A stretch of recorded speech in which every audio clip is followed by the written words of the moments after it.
Welcome to the On-Premise IT Podcast, the only podcast that dares to be both on topic and on location. My name is Tom Hollingsworth, and I'm a part of Gestalt IT. Each episode, we bring you the perspectives and opinions of a group of IT luminaries, experts in their field. I'd like to take a moment to introduce our guests for this episode before we jump into the premise, starting with Alex. Oh, hi, Tom, and everyone listening. My name is Alex Neihaus. I'm an Azure and AWS Cloud Infrastructure Architect. Hi, I'm Karen Lopez. I'm data chick on most of the social media platforms, and I'm going to be approaching this about securing data the best way possible. Hello, my name is Bruno Wollmann. I'm a self-employed network architect. You can find me on my website at brunowollmann.com, or the reverse of that on Twitter is Wollmann Bruno. All right. Well, thank you very much for joining us. Let's jump into the premise for today's episode. If you've worked in enterprise IT for any length of time, you are aware that there are departments that handle a thing, whether it's the storage array or the network or the servers.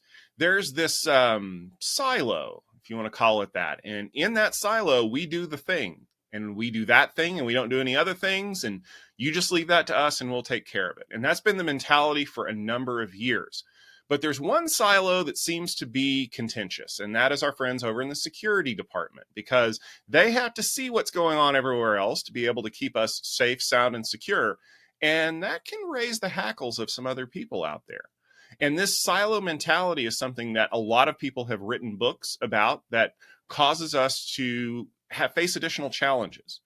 So the premise for this episode is that silos are sabotaging your security strategy. So as we jump into this, I want to kind of throw this question out there. What is it about the siloed nature of enterprise IT that makes doing security so hard? Because I mean, the information that I'm looking for has to exit that silo at some point. Don't I just wait at the exit and say, okay, I'm going to take a look at it when it's here? No, I'll answer that simply, which is the attackers, the people that are trying to get into your enterprise, do not silo their efforts.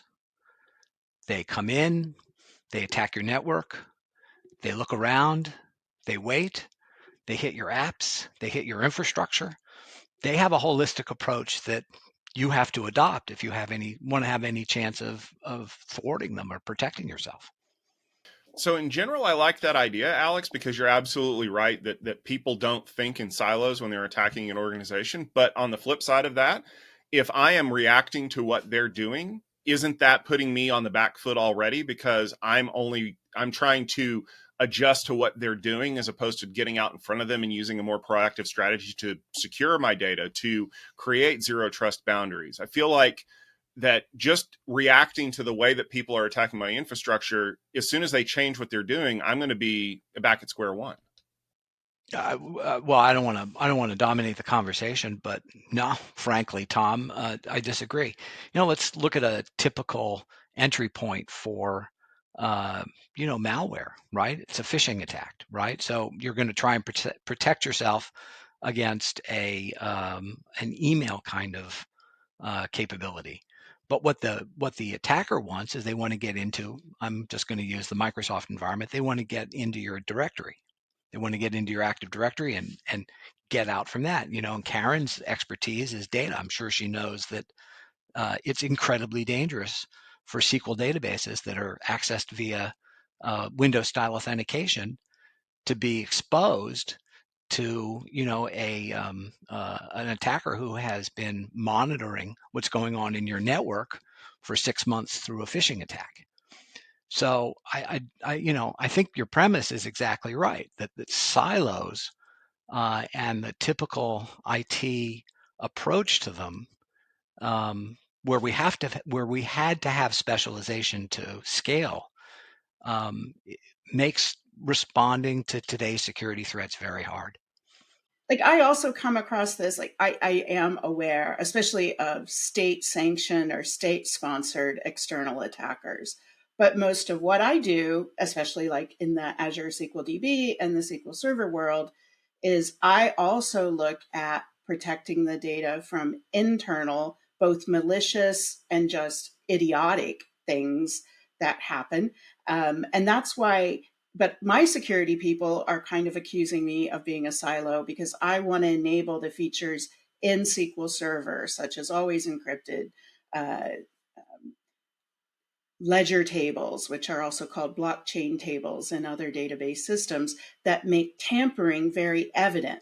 So I'm glad that we're talking about this as far as external actions, but also internal insider actions where we need to be able to protect from that just as much, such as people snooping on customer or patient data. Those are just as important. I don't want to be accused of being a silo because I want to protect the data as close as possible to it. And I think with the silo conversation there, I think the other reason why silos make security different is there's a number of projects or products that solve the same problem, but they can be implemented by different teams in the silo. Let's use microsegmentation as one example. Do you want the network products, your network itself, to enforce microsegmentation? And for that, I'm thinking of a product like Cisco ACI in the data center. Or do you use an agent-based or host-based solution to enforce microsegmentation? And for products like that, it's Cisco Secure Workload or Illumio, Guardicore, things like that.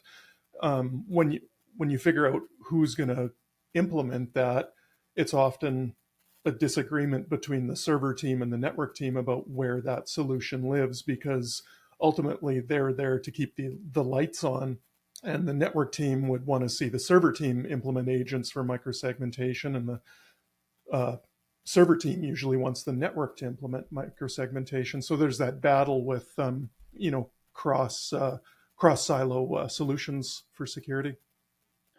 I think you're hitting on a good point here, that a lot of the time we see these solutions that are being developed that are trying to solve security problems, but inside of that silo. It's almost like they're trying to cut the security team out so they don't have to play well outside of that. It takes a massive, I don't know, paradigm shift, if you want to call that. I remember, back in the old days, it was the server team and the storage team, and they were two separate teams, and then virtualization happened. And those two teams had to start working together because now those resources effectively became kind of commingled, if you will. So it's very rare that you see a team that's only dedicated to doing servers or only dedicated to doing storage now. And networking is starting to undergo this shift as well. Maybe not with the security team, but effectively with a wireless team, because, if you have a separate team, they're all kind of related to connectivity and things like that. But the other problem we run into is that even if those two teams don't get along, there's one thing they universally agree on. We've got to keep the security people out of our silos, because all they want to do is walk in and make our jobs harder. What do you mean I can't have an ACL on this device that permits any in any direction? That's just how it works. If I don't have that, then everything doesn't work. And you're going to tell me it's going to take months to solve this problem? I mean, how do we overcome those objections? For me, I've I think we've all battled security a little bit.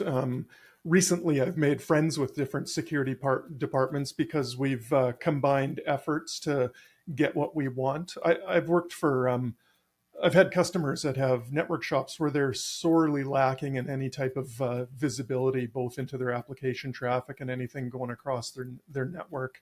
Well, I need that visibility for sizing and performance and troubleshooting. Security needs the same type of visibility to view malicious traffic or at least look for indicators of compromise. So by combining our efforts, we were both able to get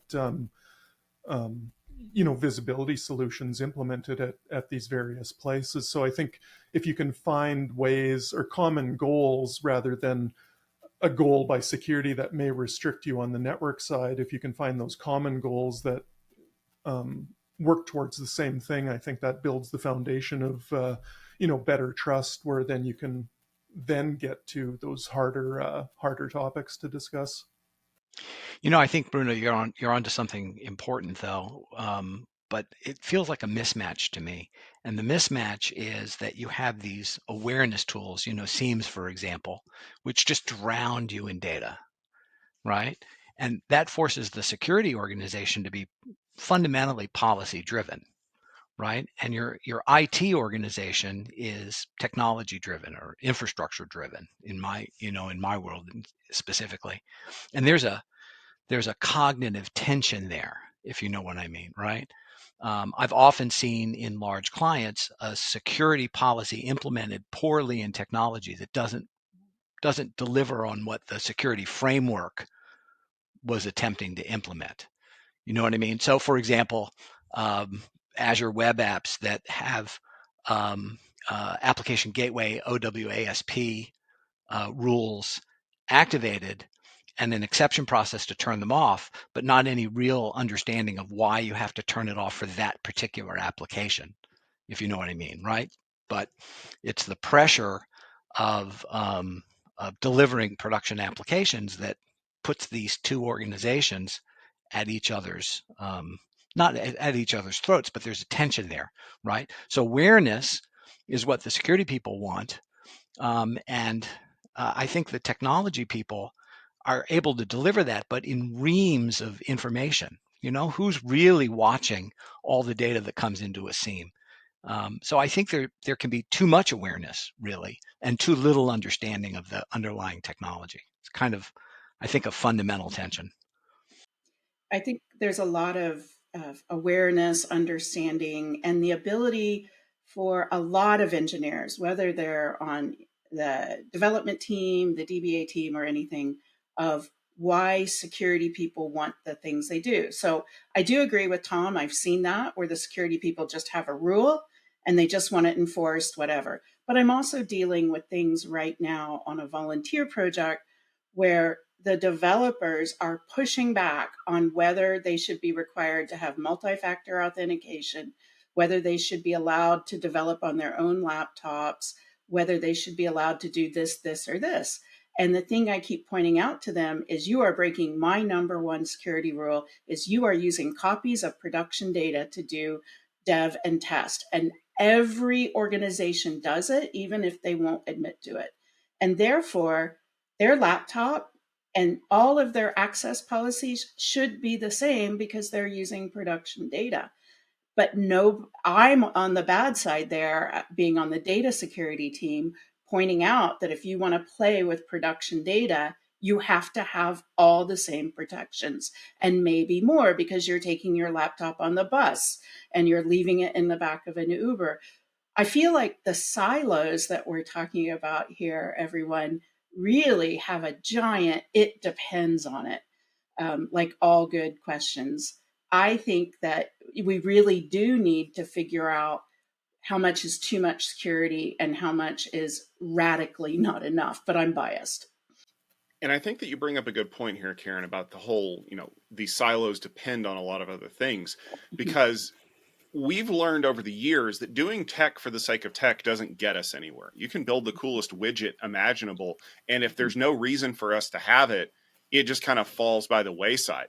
Where we ultimately have the challenges is when the technology that's been developed has to meet the business use case. And that is the ultimate arbiter of what we do here. If the business use case for a thing is that we do it, then that's what gets done. Those business use cases drive the policies. For a long time, what we've said is that tool will only let us do things this way. So the business case has developed around the capabilities of whatever system we're using. But now that those are more driven by software and much more malleable to our needs, instead of going in and saying, okay, how do we protect this flow? It's what does the business case say? Never should these two systems talk. Dev should never be exposed anywhere outside of this subnet. And we build those. And that has given us a lot more visibility into the way that things operate because the stakeholders who create the business policy now allow that to flow down into the technical challenges. So could it be that a shift in the way that we're thinking about things, technical versus business use case, will ultimately destroy the silos that are causing these things to happen, but also unify them in a way that allows us to craft these policies so that it's not one size fits all, or you have to do it like this because our firewall only knows how to filter packets this way? I think that works to a point. We were discussing earlier how shifting applications to the cloud fixed a lot of network problems because the cloud does things in a certain way, and you can't change that. If you're running IT in your enterprise or running security in your enterprise, it's potentially up to the loudest VP that gets their way, and policy can change on a dime depending on who has the control or the best argument on that day. So I think that's a good idea to have clear policy and things like that, but it's I see that being more malleable than what we were discussing earlier. By clouds can be rigid, silos and enterprises can't. And I want to go back to a couple of things that Karen said that really resonate with me. One, the resistance to doing basic stuff in database management systems. It's just an incessant frustration. You get a request to set up an Azure SQL database or a managed SQL instance, and the guy who does it doesn't know anything. The woman who does it doesn't know anything about on-disk encryption and fails to encrypt it. Right? The developers don't care. Right? You have to go to extra effort to turn on TLS only connections, which is basic and required in any environment. And it falls between the silos, right? Because neither side really is focused on those kinds of things or understands the importance really to the other side. But my favorite of all time that I think Karen was talking about when she was talking about developer resistance to security is supply chain problems.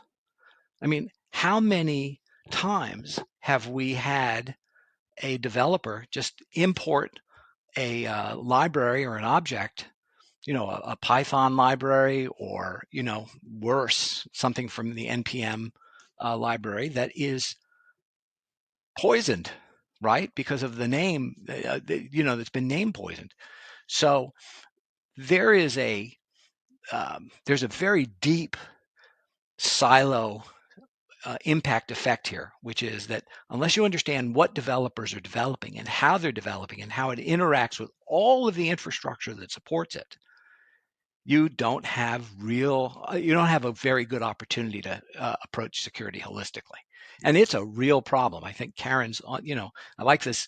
She keeps pointing out the data is the basic thing, and it is. It really, really is. But if you're going to think about the data as sort of the core thing that you want to prevent an employee from exfiltrating, or you want to prevent a attacker from obtaining, then you can't have a network guy set up a subnet in an AWS VPC for an app and just hand it over to those guys, right? Which is what happens. I'm getting passionate here because I think that what we've done is partially economic.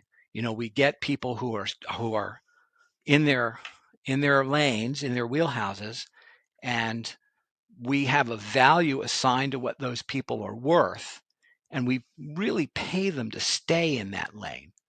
What we need generalists who've put 20, 30 years into understanding database and application development and networking, who are leading these things from working with the security people. I will stop there. I know I'm pontificating.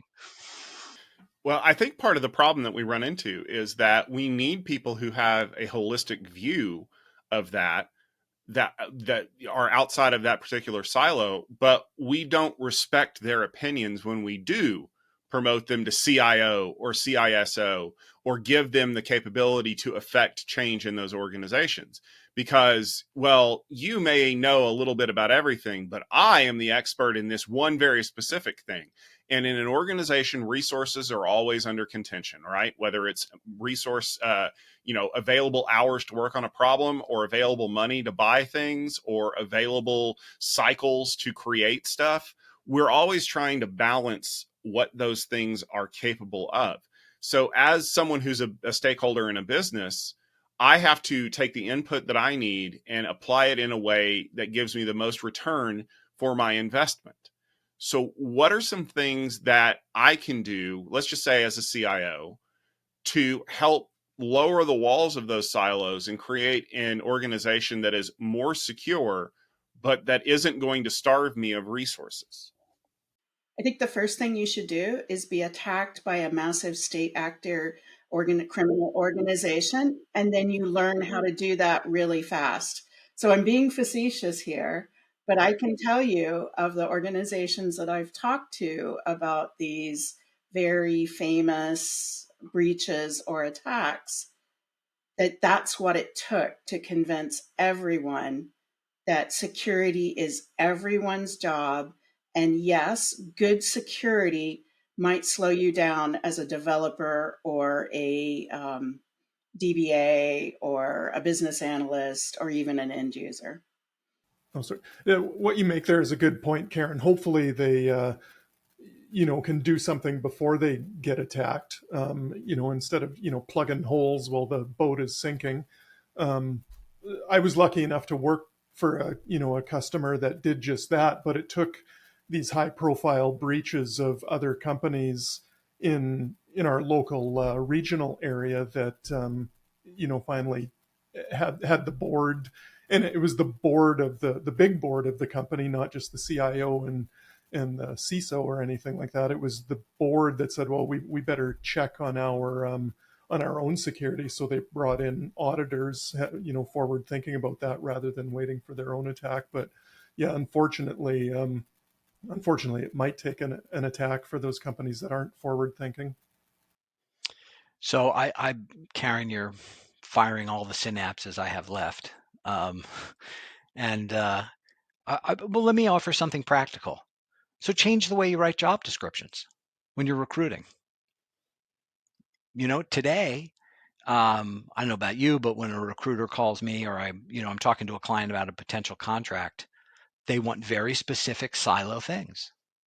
I have not seen a job description in a long time, or a client where the opening salvo, at least, is, we're looking for someone who can bridge these areas and help us get more secure, right? So I mean, it's economic, right? Tom makes a good point. You have to get value from the people and the resources that you have, but you don't have to describe the resources that you have the ability to acquire in the same way we've been doing for 30 or 40 years, right? You got to change what you expect from people in order to get the kind of behaviors that we're talking about. So I think there's that, and then I did a job for a now defunct supplier of Medicare Advantage enrollment billing and claims a few years ago that was hacked, and they didn't get the message. They didn't get the message. They migrated what they had on-prem, which they thought was the source of the problem, to Azure. And when they were done, they said, we're more secure. And I think, anyone listening to this recording will know that didn't accomplish very much. Well, it sounds to me like we've spent so much time focused on the walls that we've built in IT in these silos that we forget that there's things inside of them and there's reasons for them to exist. And rather than coming in like a wrecking ball or as an attacker, trying to knock as many of them down as possible, what we need to do is we need to have enough visibility to see inside of them and get people to lower those walls. We need to educate our users about the reasons why we do things, not just tech for the sake of tech, but there is a business reason behind it. We need to support the people who are trying to do things for the good of the company. And as has been brought up, we need to do that before some incident causes the company to make the news or be investigated or have to dip into the emergency fund to fix all of the problems that we've been whining about that need to be fixed for the last several years. Because ultimately, you don't tear down silos, but you can get people to disassemble them for you. That'll just about do it for this episode of the On-Premise IT Podcast. I want to thank everyone out there for tuning in. Remember that we have a new episode of the podcast about every 2 weeks. So if you want to subscribe, you can always find the latest episode on our website at gestaltit.com/podcast. You can also find us on our YouTube channel at youtube.com/gestaltitvideo, or you can search for the On-Premise IT Podcast in your favorite podcast application of choice. Subscribe, leave us a rating and a review so that people know what they're getting into when they jump on here. Here's a hint. We always have a good premise. We'll be back with another great podcast very soon. And if you want to check out more great information like the security topics that we discussed here, don't forget to tune in for Gestalt IT's Security Field Day coming your way June 28th and 29th. You can find more details at techfieldday.com. We'll be back with another great episode in a couple of weeks. Until then, see you soon.